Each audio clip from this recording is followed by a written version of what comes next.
O.J. Simpson, after serving 9.5 years of a 33-year sentence, went in front of the parole board at the age of 70. He won't be running for Hertz Rent-A-Car anymore.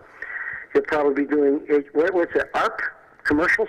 You know, I was watching it, and I left when they went to deliberate. It was quite an extensive plea for his freedom, his lawyer, and the actual guy that was the state's main witness again. The state's main witness that got him in jail. Now, you know, I just want to give you a bit of an epilogue before we chime in. He got 33 years for usually, you know, a crime like that wouldn't carry that the severity that he got. I believe was for twofold. One, a retribution for the crime that people believe he did and he got away with, which was the murder of his wife Nicole Simpson and Ronald Goldman. Double homicide. And the other thing was his cockiness, because they had offered him a plea bargain that he would have got 2.5 years, probably would have been home in 8 months, right? And he chose not to go that. He chose to go to trial with a jury. The jury did not like him, and he got 33 years. So he's 70 years old. He looks like O.J. Simpson, and he looks like he was well fed, and apparently he was a model citizen. So he will be released, bearing no problems with the state of Florida, because that's where he wants to go. He wants to be paroled in Florida, and Florida has the right to say no. Guys, Billy? Yeah, I think... You follow? The Goldmans might play a part in that. I don't know. I have some interesting news here. Sorry to Billy, just break in. The fact he's going to live in Florida is because under the Florida rules, state taxes, they cannot go after his money, which basically the Goldman family would be able to do if he was living in California. Hence... But they did go after his money, and he still managed to live la bella vita, and he still managed to offer a $500,000 reward for finding Nicole Simpson's murders, which he would have had to pay himself $500,000. Yes, that's right. He never figured out a way of doing that, Frank. But I just want to backtrack. I remember following this, and this was the first time I became aware of CNN. CNN became, I think, relevant. CNN became a major brand because of O.J. Simpson. They had the cameras in there. They covered the trial. It was the trial of the century. And I remember being caught up in it myself. The relevance of CNN, the relevance of the trial, and the relevance of me trying not to believe that, I was a big fan of O.J. Simpson. I was a big fan of O.J. Simpson as an actor and all those police squad comedic Airplane? movies. Yeah. Airplane. He was Norberg. That's what they called him in prison. He was an Airplane. Yeah. But Police Squad was the big one for him. Yeah, they called him Norberg in prison. Leslie Nielsen and George Kennedy. The lady. Who was the lady? George Kennedy. Wasn't it also whose was it? Elvis's ex? Was she in it? She was in... Presley. Priscilla Presley was in that role. She was the love interest of Leslie Nielsen, the Canadian actor. Delightful looking lady.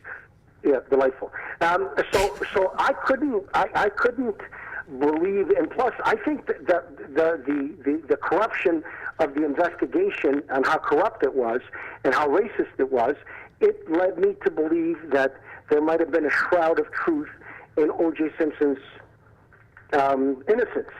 No way, Frank. That was basically... I'm telling you the truth. I don't have I bet big money that he was going to get off, and and my friends till this day can't believe that I was right and he was wrong.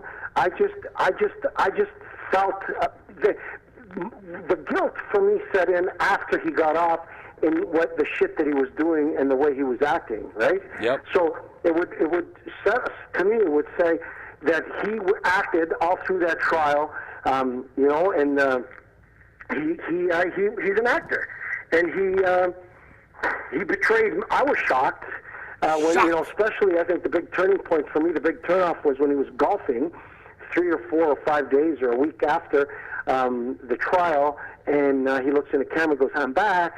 Yeah. That doesn't look like a guy who was pretty depressed that his ex-wife was murdered in cold blood and almost decapitated. You know what? I think this is a classic case, and we're going way back in time here, but he had the dream team. Money buys freedom. Oh. Money bought freedom. But I Very think you're wrong. Wow. I think if he would have had even if he didn't have the dream team and he would have had a half-decent lawyer, it would have got him off because there was no evidence. It was all circumstantial. And, you're talking about two people getting butchered, murdered. Yep. And I believe he had a lot to do with it, but I don't believe he committed the physical act of murder on his wife, Goldman. Or Goldman was a young guy. I think he was 25, 26 at the time. Was a martial arts expert. Was half the age of O.J. Simpson, and he would have left some marks. He fought for his life, whoever the assailant was, and there was very little bruising on him. And there was no scratches. There was very little blood on him. So I would have to believe, in my modest opinion, that somebody helped him and somebody actually perpetrated the murder. Why did he? I believe 100%, 1,000,000,000% that he was guilty of the murders. But I don't believe he physically did it. I don't think he would have been physically capable of surprising two people and murdering both of them to not just one wound. It was a fight. It was a struggle. And Frank, why did he flee to Chicago then? How do you explain that? It was well documented that he went to Chicago. That everybody knew that he was going to Chicago. He was doing an appearance. Everybody knew he was going to Chicago. Yeah, he had the alibi. That was his but everybody knew that was planned months and months and months and months and months before that. Yeah. What I'm trying to say is, I think that the police did a shitty job, right? And the evidence, they planted the evidence. There was formaldehyde in the blood that they found as evidence. Yeah. Which was little droplets. Yeah, I heard. Yeah, it's all coming. Well, I followed it. I followed that trial. I was obsessed I watched the defense, and my favorite lawyer, which I ended up sitting with the great Robert Loggia and Audrey about 2 years ago in Brentwood. We sat in lunch, and he was sitting with us, and I was in awe. Shapiro. Robert Shapiro. Robert Shapiro sat with me, and I said, I know. You hear this a million times, but he goes, go ahead, ask away, and I told him my side. We had a lovely conversation. What a brilliant man. He looked great. Well, he would, Frank, but why didn't he change his name to Shapiro?